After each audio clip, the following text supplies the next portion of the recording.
Hey, everyone. It is Sleepy Reader back again with another comic book countdown, which I still think of as my comic book thoughts videos, which I've been doing forever, and only in the past few years turned it into a countdown where I take my however many new comics I got that week and rank them from my least enjoyed to my most enjoyed. It's all relative, right? I might have totally enjoyed all 11. Some weeks I have 11, 12, 13 comics. This week only 7. But it's just relative. But I did get a comment on a recent video saying I was being picky. And my main intention is to be positive about comics, but it's kind of fun to just talk about my reactions to comics through this subjective list. And it merely reflects my enjoyment at the time I read these comics, not some larger judgment, you might say, some larger critical opinion on things. I might not necessarily have read all these that carefully, in fact. It's just a diary of my reading experience in this shape. I don't know why I'm feeling defensive about that. I am drinking nitro brewed Starbucks coffee, just the plain black stuff, but poured into a cup with some oatmeal milk, oat milk. Very trendy, I think, oat milk. I tend to avoid dairy for reasons of asthma. But anyway, that's neither here nor there. Let's see. First off, I have this... that's kind of surreal this way. I have this free comic that they had. I guess, there's a whole lot of new Batman stuff coming out. So they're advertising Batman the World. As this is not part of the countdown. Amazing art by Lee Bermejo. Extremely detailed and textured and painterly. But as a way to sell new comics, now a lot of people are just sold on Batman and they'll see some cool art and want to get this. But I couldn't tell from reading this little preview thing what Batman the World is about. It mostly just seemed to be yet another review of who Batman is.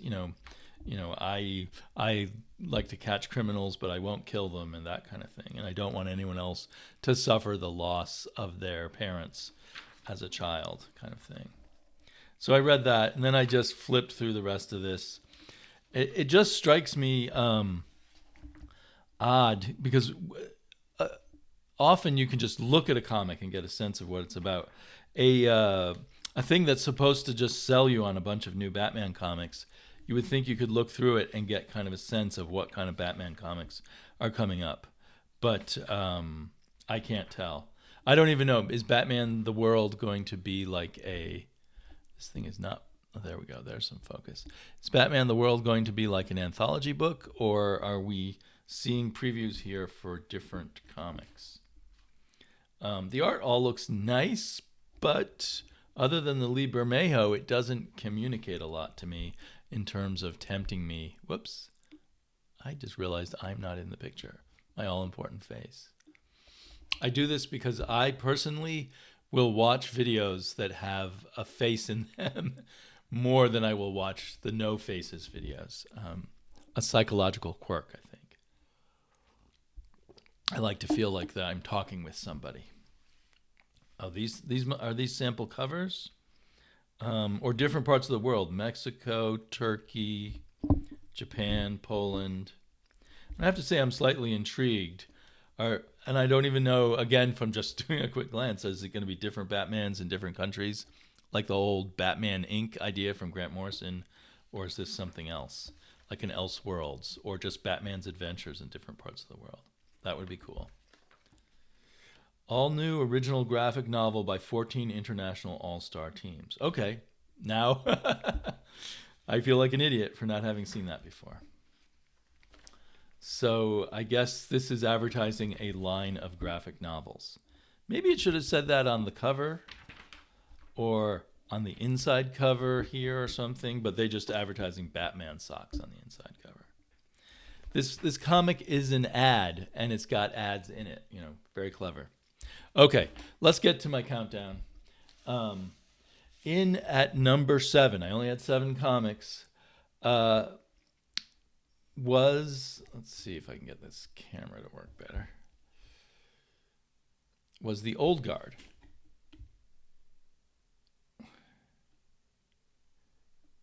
Never let it be said that I am professional. Which The Old Guard Tales Through Time, which was because this is the last one, 6 of 6 issues, a kind of, in a way, a placeholder, a filler between Old Guard, the real Old Guard graphic novels, which come out in 6 issues and then are released as novels. There were 2 of them so far, and I know there's a 3rd one coming up. So this just had a series of short stories, each by a different creative team.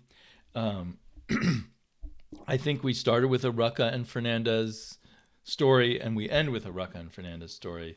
And before that, we get a story by Vita Ayala and Nicola Scott. I've heard the name Vita Ayala, but I don't think I've read any of her comics before. I've read a lot of Nicole Scott back in the day at DC.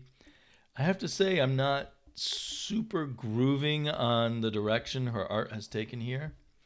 It's okay, but it just seems a little lifeless, I guess. And the colors aren't particularly appealing to me. I think she did the coloring. Let me see. No, the coloring is by Annette Kwok. So sorry, Annette.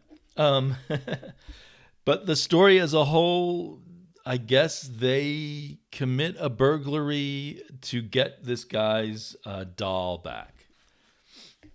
I think he's one of the Old Guard. And the new girl in the Old Guard, the new immortal mercenary with them, keeps our main hero from killing anybody to commit this burglary just to get the doll back. And I didn't feel anything for this story, except that it reminded me, like, the weird thing about this series is most of the stories in here have tried to make us feel sentimental for our group of heroes, but they're really anti-heroes. They are people who have lived for thousands of years in many cases, or hundreds of years in other cases. And all they've done with their hundreds of years is violence, is being mercenaries. And maybe that's a comment on what the real world is really like, but it's hard to think of them as figures of sentimentality and gushy emotions and stuff. So that's been my problem with a lot of the stories in here. And I have liked some along the way. I think like there was a really good one by Matt Fraction's wife. Shoot. I'm having a lot of brain farts today, but I'm not recording over, damn it. Anyway, it'll come to me later. She did a really good job, and a few others did. But others, it just was flat for this same kind of reason. Like, we're supposed to love these characters, but why? Give us more of a reason than you just say they're lovable, I guess. Anyway, the final story gave us wonderful Leandro Fernandez. Leandro Fernandez artwork, great coloring by his colorist Miwa, and a story by Greg Rucka that had a little bit of that cutesiness to it, but not as much. But the cutesy, I'm going to spoil it here, so skip over once if you don't want this little short story spoiled. Skip over now until you see me showing the next comic, I guess. The guy's living alone in the wilderness. He's so this must be one of the periods where they were all separated and just not doing much. He lives alone in the wilderness in Canada, I'm assuming, or Alaska. And it's just beautifully drawn and everything. But I guess it's called The Bear. He runs into this bear who essentially kills him, except that except that these people don't die. You kill them and they're back to life immediately, aka Wolverine, I guess. And then he kind of acquires the bear as a pet, just like that. What am I supposed to get out of that? I don't know. Cute. So, as I've been reading this, I've been thinking, maybe I didn't like the Old Guard after all. I mean, I thought I really liked the second story arc / graphic novel a lot. But this last one, seeing the very last story here, seeing the Leandro Fernandez art, reminded me of some of the stuff I liked about Old Guard. So I probably will keep it on my pull list, for the next arc, despite being pretty disappointed by the Old Guard Tales Through Time. Okay, but it was not this whole week was kind of a so-so week. There was I didn't hate that Old Guard comic. I certainly didn't hate Vinyl, which I'm putting at number 6.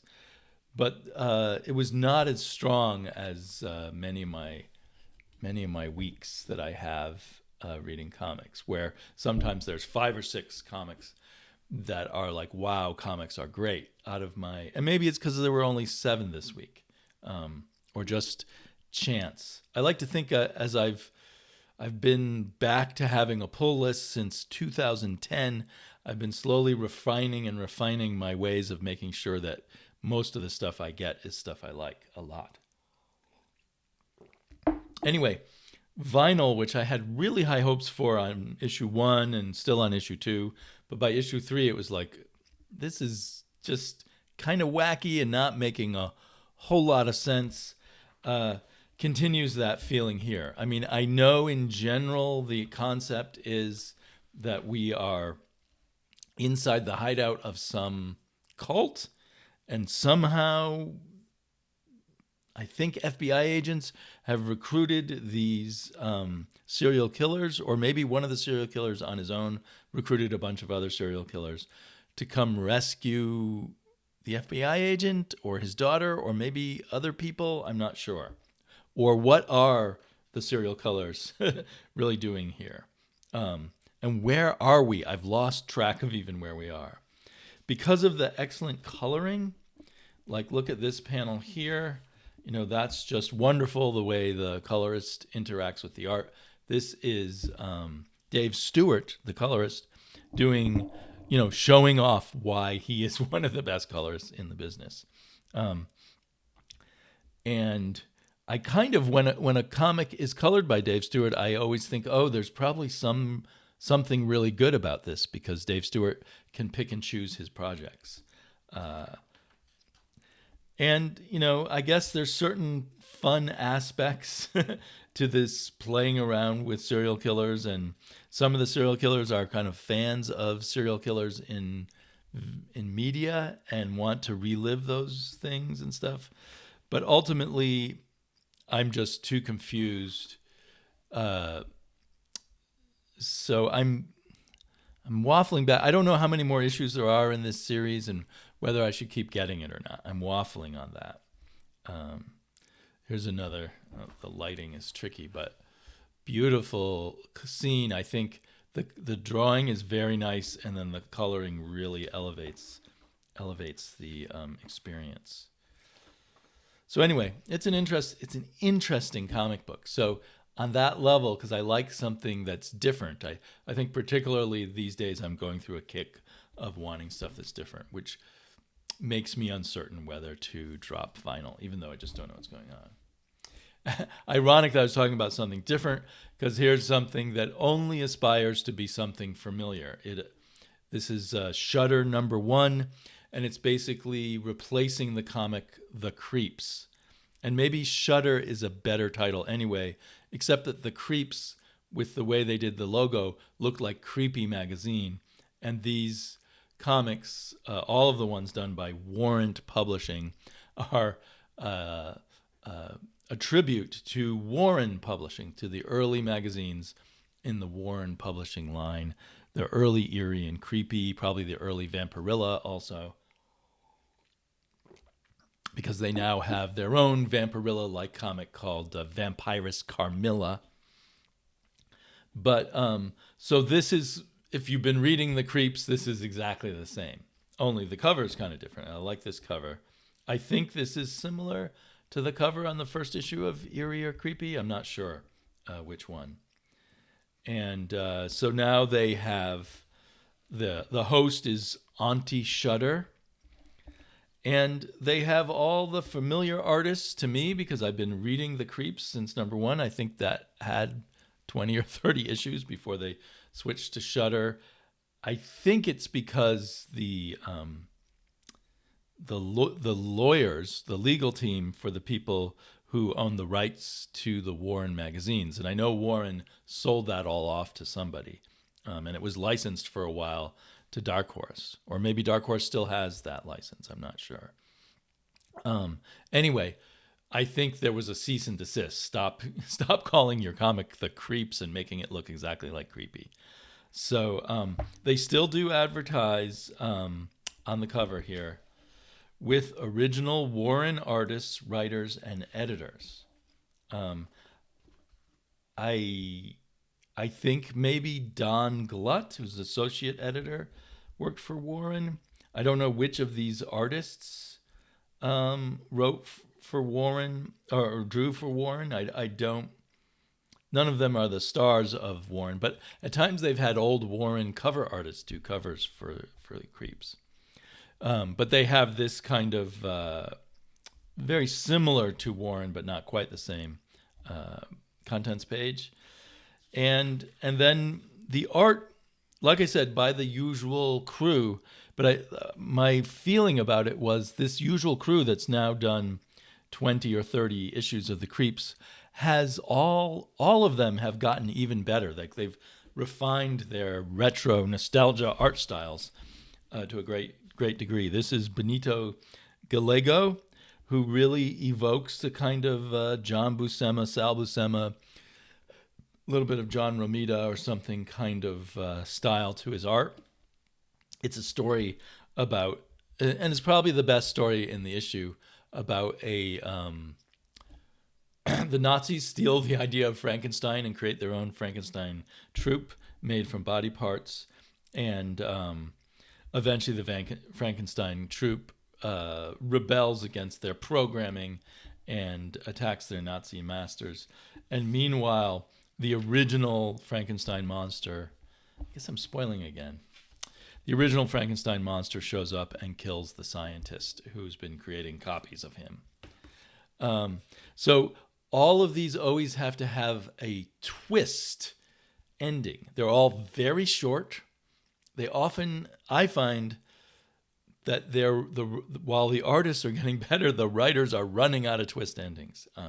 So they often have a good setup, but then at least all the stories in here to me struck me as kind of lukewarm to kind of desperate twist endings. This one was a really good one where a guy is looking for his brother who's been shanghaied, and he gets shanghaied by the same evil ship captain, and they treat him really horribly, and all kinds of awful stuff happens to him on the ship. And he learns that his brother was thrown off the ship. And then, again, I'm spoiling. I'm sorry. So you may want to... basically, he turns out to be a werewolf. And the reason I'm spoiling is because of the way it ends. That was quite satisfying. They thought they'd Shanghai this guy, and then he's a monster and kills them. But then the twist ending at the end is the whole crew is dead, but the captain succeeds in beating off the werewolf because he has a silver tip to his cane. And then they just tell you in the final panel, they just sort of tell you the twist in the caption, which is, although he's defeated the werewolf, now there's a storm coming in and he's all alone on the ship and he's certainly doomed to die. So that's my example of kind of a desperate, not really well done twist in what otherwise was a pretty well done creepy period piece horror story. Excellent art. Who's the artist on this one? I really want to point out the art. Nick Polowico, who is also on a lot of these.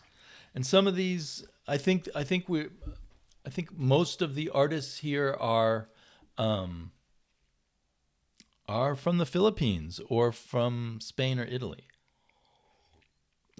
which I think is similar to what was going on in Warren magazines. As it started, actually, when it started out, it had a lot of U.S. artists, even Steve Ditko and Toth and stuff. But later on, it was mostly Spanish and Filipino artists and the like. Okay. And then this one, a less familiar name to me, Carlos Lamani. But he does a great job on this sort of very old-fashioned feeling, almost like almost a golden age kind of horror story about a big game hunter. And I'm trying to remember what the twist ending on this is just as lame. And then there's this fun one about some fearless vampire hunters who make a mistake on who the vampire is, and that leads to their twist. Actually, this might have been one of the better twists. I won't give them all away. But this Santos Zabalos guy, classic eerie and creepy Warren Comics looking art. Maybe he's one of the originals. His ones are always fantastic. For some reason, he made the vampire's butler look just like one of the characters from Rocky Horror Picture Show. I mean, I think that's drawn from a photograph of that character. It's been so long since I've seen Rocky Horror Picture Show. I can't remember the name of the character. But I believe he's also the person who actually wrote the play, the original musical, who plays that character. And I don't know if these other faces are taken from other famous people, but I didn't recognize others. There's a bit of a Vincent Price look to this guy, I suppose. So anyway, that was fun. And another artist that's always great here, Renaud Manqui. And this was a story about, what would you call them? Kind of rogue mercenaries in Africa who are just slaughtering people in villages in hopes of finding diamonds, which they don't find, and then the horrible revenge that's taken upon them. And here we have one where a alien comes to Earth and becomes an actor in a B-movie serial type of TV show where he plays the villain, but everyone loves him. He's just a fun actor. And then there's a twist ending that's not much of a twist. Is there one final one? And this is another one, that interesting looking period piece that really goes nowhere in terms of its twist ending. So yeah, I get a kick out of this. I'm an old guy and I enjoy the retroness of it. I just wish they allowed themselves room for a little bit of growth in their formula. Perhaps do some stories that just don't even try to have a twist ending, or do some stories that are slightly longer so the twist ending has time to build up. This very short format with the insistence on the twist ending, it just, I don't know. It's unfortunate with all this great art and stuff that they can't go a little further with it. But they go far enough that they've got me hooked. So what do they care, right? They've got my money. So I had put Shudder at number 5. In at number 4 is Eat the Rich. This is kind of a cool story, pretty cool art.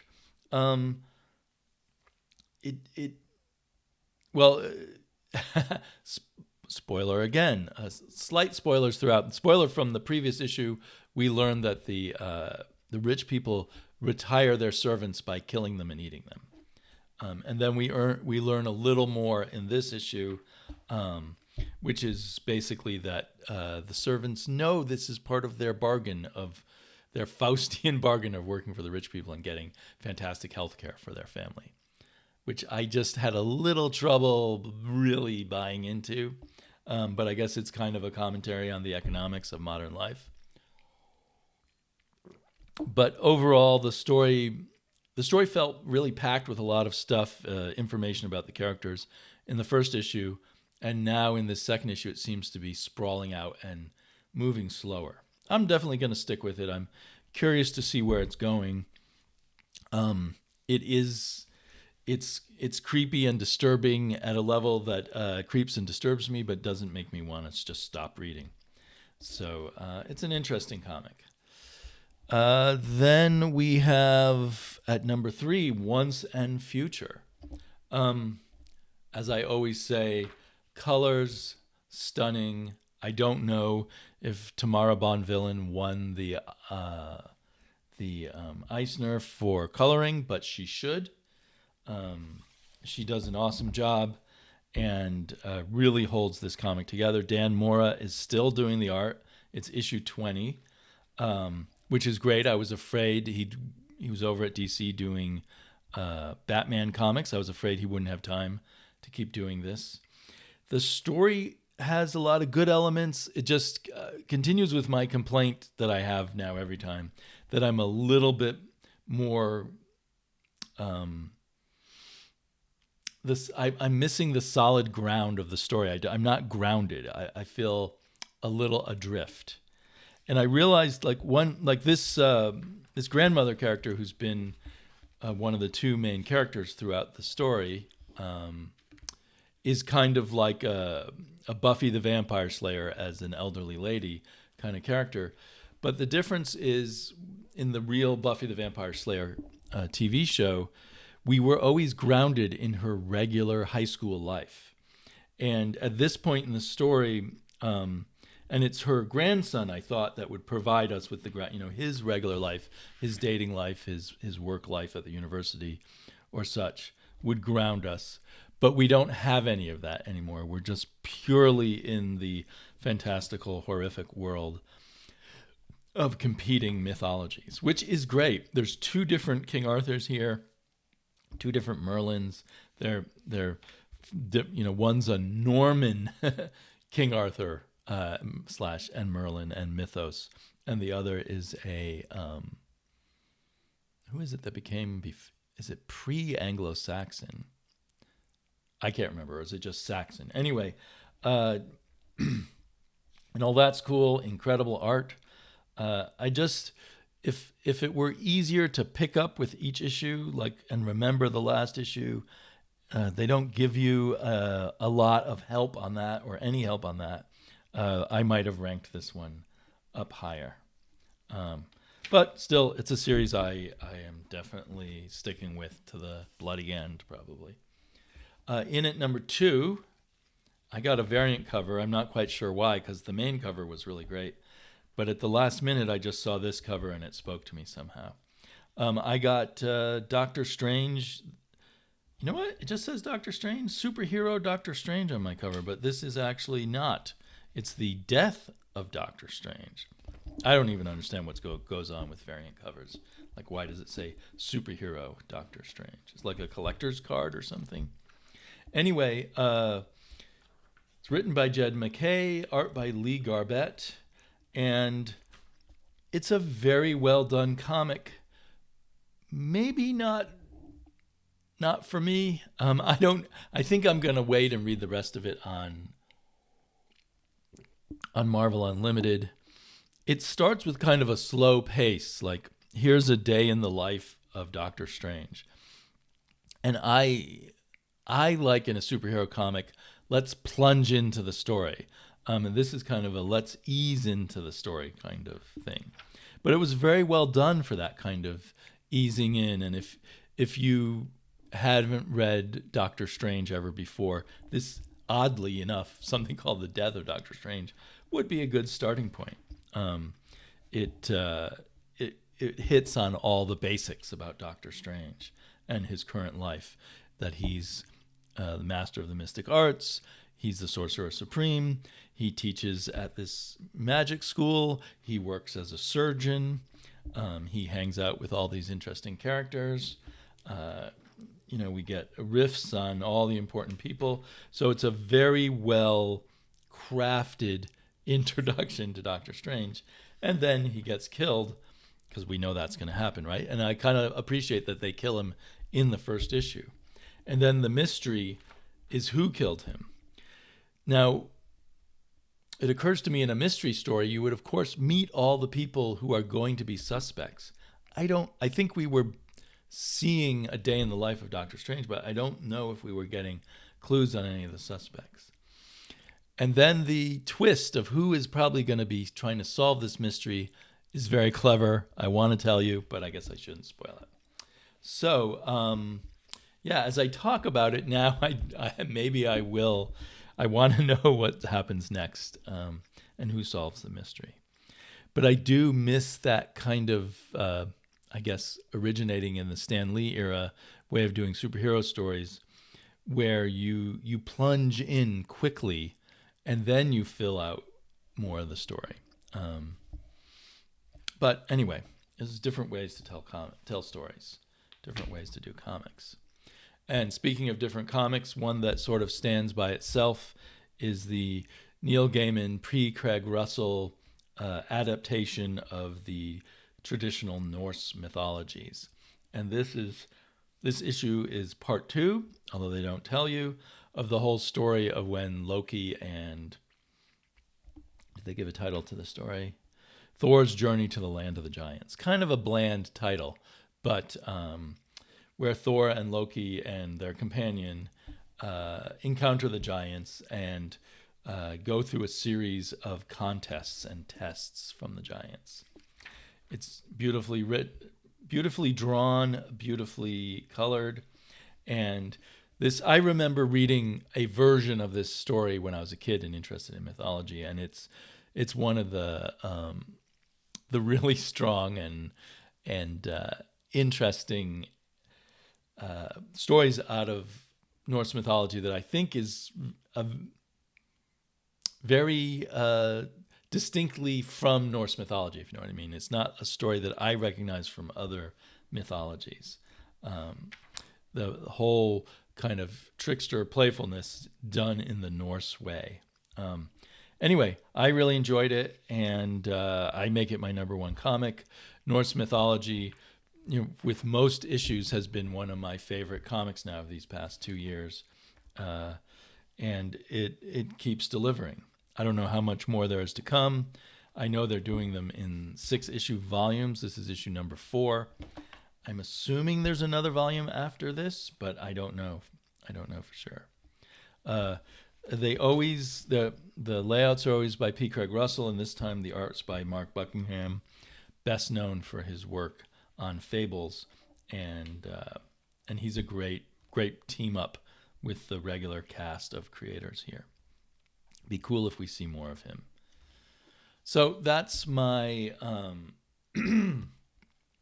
that's all my new comics for this week. I have been watching other people's reviews a lot and or comic book discussions. And I've recently kind of glommed on to a channel called Taylor Winder, or is it Taylor Winder? I don't know. I'll put a link for him down below. He's really fun. It's really fun to listen to him review a comic or a graphic novel. He has his own special sense of humor, and I really appreciate it. And just a intelligent, thoughtful person about what he's reading, along with being funny. And then I have been excited to see that Chris Sarda, Chaos and Comics, has been doing more reviews lately. He reviews single issues at a time right now. I think that gets him not so many views per video, but I encourage you to go watch those videos. He's when he's reviewing comics, it's really good. And I want to point out, I may have already at some point, but Minutiaminute, Sean, from the old days of YouTube, is still back and doing either weekly or monthly reviews of all the Batman comics he reads. And even though I'm currently on a hiatus from reading Batman, I really enjoy seeing what he has to say. And again, a intelligent, insightful reviewer. And on the kind of goofier side, although they have their intelligent insights too, but they're always just kind of goofing around, is the Blasted or Stash It Gang. And I feel like they've been on a hot streak lately. I've been watching them a lot. And they do their live show where they review comics. And and goof around, mostly goof on each other and occasionally goof on the comics. And finally, I had shown on Twitter that I got this graphic novel, the red one, or just red one, Welcome to America. It is art by the Dodsons and colors also by Terry Dodson. And it's written by someone named Xavier Dorison.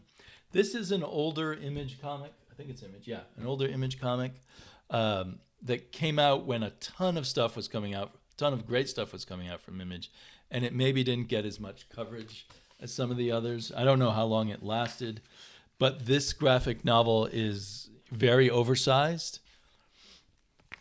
And I saw it at the store, and I remembered Jared Osborne talking about how much he liked it when he got the oversized version. And I agree with him on that with Adventure Man, so I thought I would try Red One. So it only has the first 2 issues, and then there's another volume with the next 2 issues. I don't know if it only went 4 issues, and they might have been kind of thick issues because, well, the pages aren't numbered, but this thing feels like it has about 100 pages in it. Of course, some of that is back matter. I am showing this because Mike, Sarge America on Twitter, asked me to tell him more about this comic. So this is for Mike. It does look beautiful, and I think it really benefits from this larger size, both because the Dodson's art and color looks better this way, and because they used a lot of small panels. So I think it makes a better reading experience. I have not read it yet, but I have looked through it so far, and I'm enjoying it visually. I've not heard of the writer at all, this Dorison person, Xavier Dorison. So I don't have any expectations about him. Yeah, it feels pretty chunky. I would guess there's at least like 80 pages of comics here, and then the back material. So assuming they do have at the shop down the street, they do have volume 2. So I'm going to read this, and if I like it, I'll pick up volume 2 also. The list price was $17, $16.99. So, and it's nice. It's a nice design, high quality. I guess it's not, because the binding is okay, but it's not an issue. There's no gutter loss. There's no gutter loss or anything. It doesn't lay completely flat, but the way the book's designed, there's plenty of space so that nothing gets lost in the gutter. So as I look at this, I get kind of excited to read it, actually. Yeah, so there's like Jared said, there's something about Terry Dodson's art that really benefits a lot from these oversized collections. Maybe it's his decision to do this because he did this on this Red One, which he must have had more creative control over, and now on Adventure Man, I think every volume comes out in a nice oversized hardback. I thought that was my last thing. One other thing is that Tylox the Mighty, who also is an old YouTuber who's come back, and if you used to subscribe to him, you still have to look up Tylox the Mighty because he closed down his original channel and started a new channel with roughly the same name. But he is spearheading a YouTube tag review project coming up in October, which will be about the 12 issues of Batman Hush. And I have happily said yes to being part of it.